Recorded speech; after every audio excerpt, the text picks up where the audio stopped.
for catchy titles. I think this is to compliment you, to be honest, in not going into this. But Joanna, there was a specific question for you, and also what do you think about this way in which women talk about the rest? And I think there might be a difference between the public politics and private sector in the use that women, the use of women's image using the stereotypes. I was thinking when we were talking about these political women of Marine Le Pen in France, because Marine Le Pen, so obviously she's a woman, and she's an extreme far right wing, and since that someone was even more right wing that appeared during the French election, she kind of developed this image of the mother of a family, and we had a lot of images of her with her cats during the during the campaign, and she really developed this whole marketing image of herself as a woman, and people started to relate to her also for that, and she really gained a lot of voices from women, despite the fact that her politics is not really in favor of women, because I don't know, she's really not progressist on any level. But it was interesting to see how you had this whole shift in the use of the gender stereotypes that used to be negative. So when she entered politics, because she was the daughter of her father, she, on the opposite, really tried to play the role of the woman who would let us forget about her femininity or her female gender. I don't know, I feel that it's really interesting to see how the stereotypes are used and played also in this debate, where now everybody's aware of their existence. When maybe 20 years ago, you had spaces where it was not a question, you had spaces where it was taboo, and now everybody's talking about it, including right-wing journalists. I'm still thinking of this election, who answered women journalists who are obviously right-wing journalists, and who answered very boldly to men politicians, including the Minister of the Interior in France, to say, are you mansplaining me something? Or I don't know, times are really changing, including in the right wing. And I feel it's really interesting to see that now we reach a limit where gender discrimination can't be old school. You need to be more innovative if you want to discriminate, because you have a wall of protests in front of you, including from the right wing. Which is a bit of a long answer to go back to your question, Brenna, about the business culture.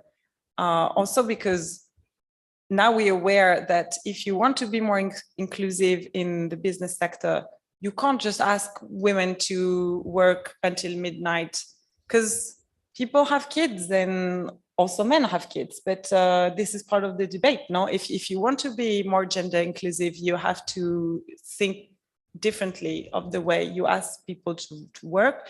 And it's not just the culture, it's also the organization of the work.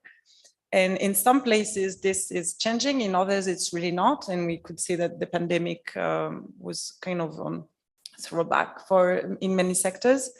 But for sure, I think more gender inclusion implies a change in the conception of what work means, and how do you organize not just society, but also the little sector where you're working.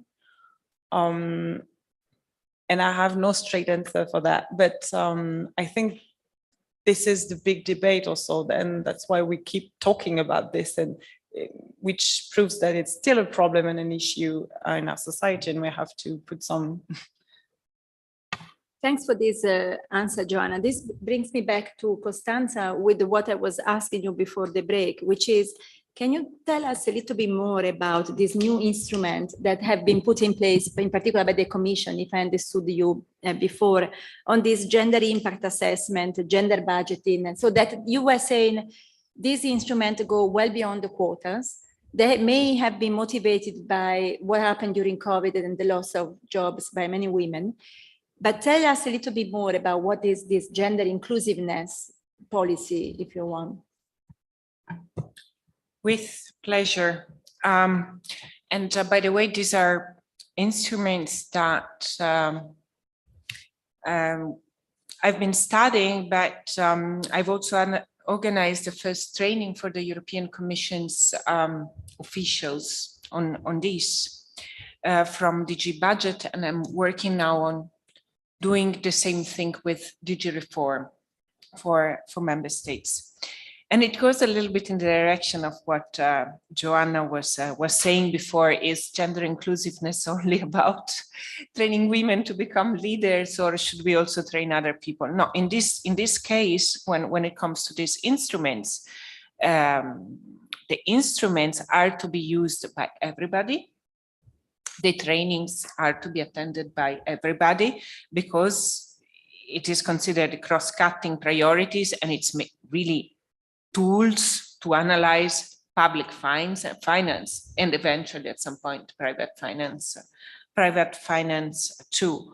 What is this about? I mean, the parallel with environment is the easiest way to approach this, because when we talk about environmental impact assessment, we all know what that is about.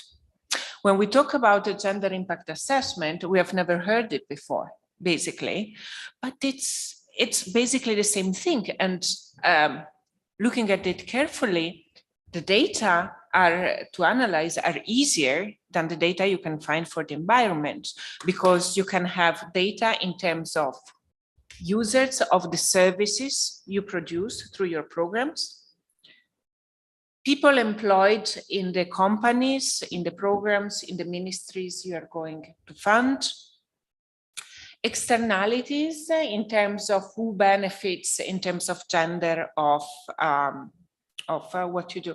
Let me share one slide, because it's so much, it's so much easier than to visualize it rather than talking a lot about it.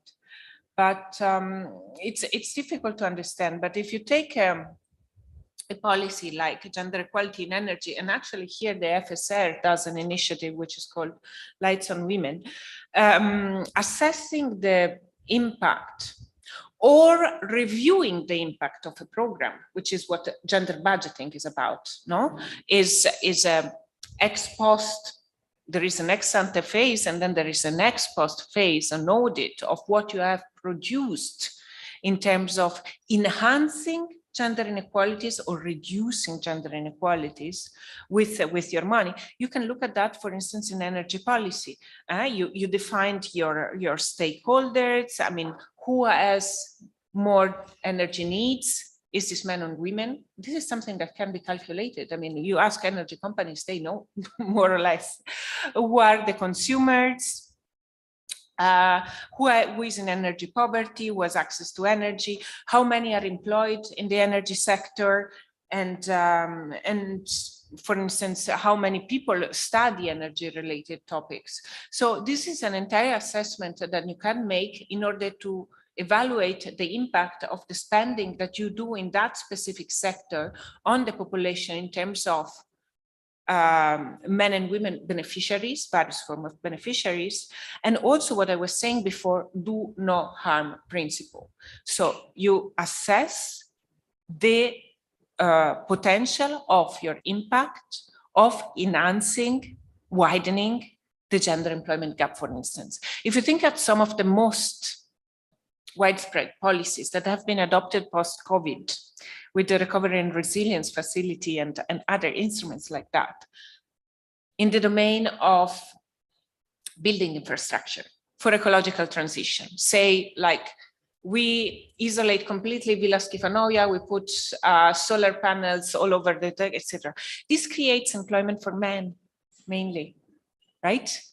So for the Commission and for national administrations now, because they are required to do so, it's a way to see whether your spending after COVID, which has already had a disastrous effect on women, is likely to enhance or women employment or not.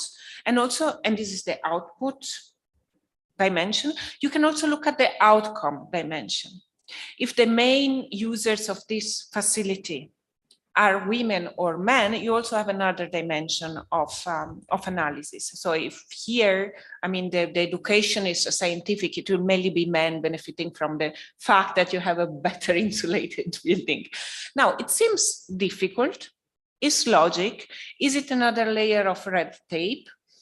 Maybe, but if you do it well, I mean, knowing that closing the gender employment gap has such a huge potential for growth on the one hand and for enhancing general well-being on the other, maybe it's worth the effort, just as we do it for environment. And this is what it is about. It's different little sections: gender impact assessment, gender economic analysis of stakeholders, gender auditing, and the reclassification of budgets.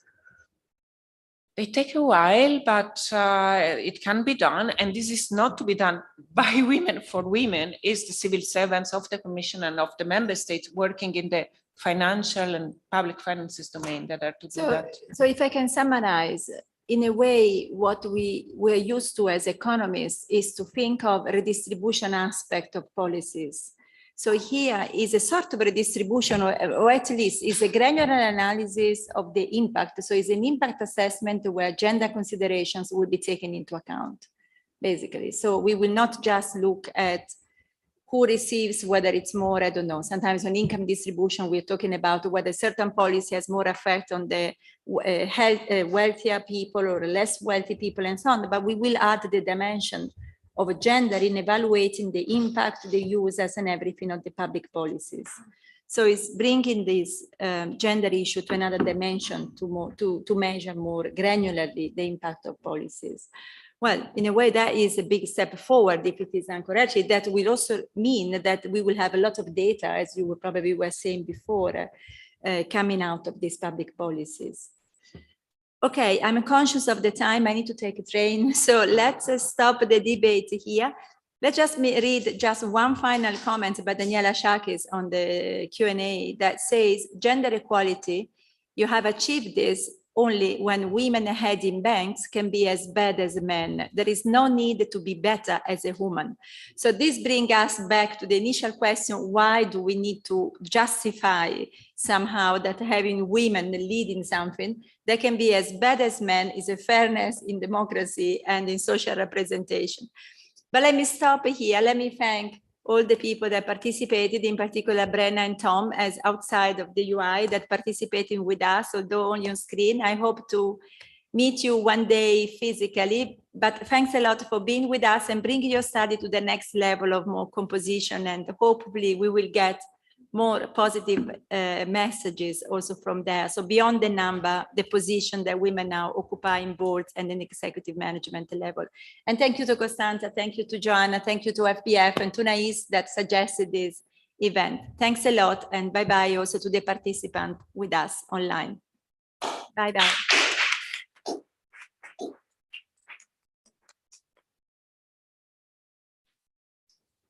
Okay.